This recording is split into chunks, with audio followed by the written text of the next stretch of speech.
What's up guys, this is Niteesh Singh and I'm a real estate investor and a realtor based in Hamilton, Ontario. So most of us know that we can do 5% down on our first property, but not all of us know that we can do 5% down over and over again and buy multiple properties and build a massive real estate portfolio using this strategy. But there is a right way to do it. Let me break it down for you.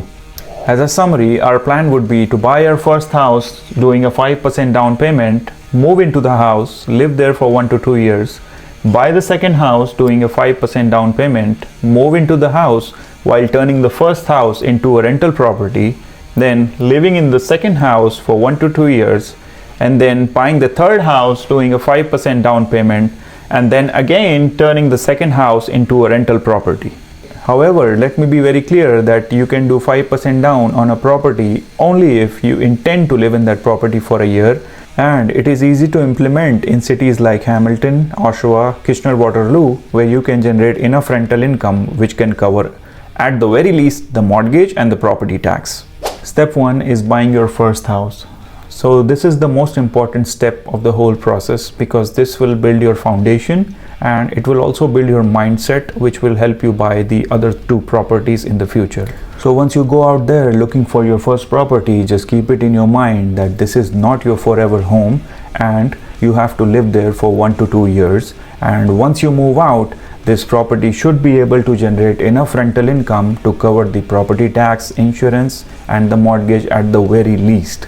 So ideally you have to look for properties with 2, 3 or 4 units because those are still termed as residential properties and you can get away doing a 5% down payment on those properties.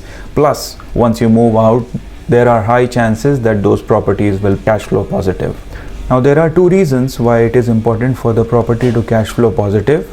One is when you go out there and apply for the second mortgage for the second property, and if your property is cash flow negative, let's say you are losing $500 on the property every month, so that $500 will be added to your debt ratios and it will make it difficult for you to get the financing for the second property.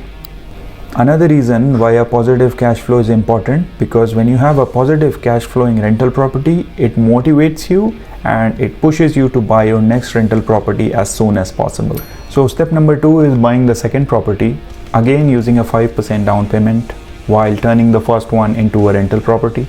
Now live in the second property for 1 to 2 years and just make sure the second property is bigger or better than the first property. Otherwise it might raise some questions on the lender or the financing side, because if you're buying a smaller property than the first house, then the lender might think that you are exploiting the 5% down payment system.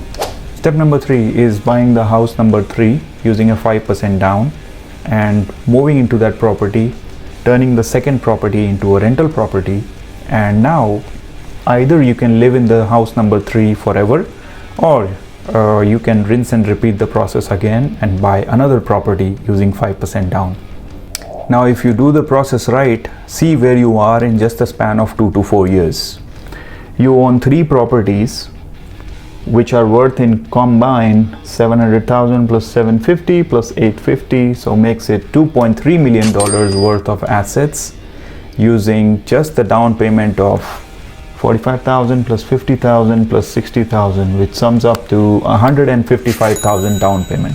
So $2.3 million worth of asset with just a down payment of $155,000.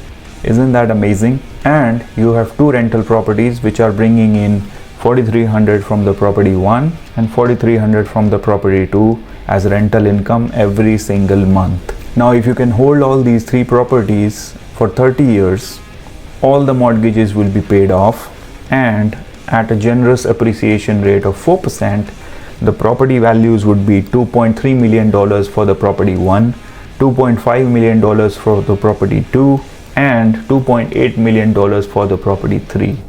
This is the power of real estate investing. I have successfully executed the process twice and I'm on my way to do it again. Hit me up if you want to learn more about the process or if you want help with any of your real estate transactions. Hope you liked the video. Follow me for more such content.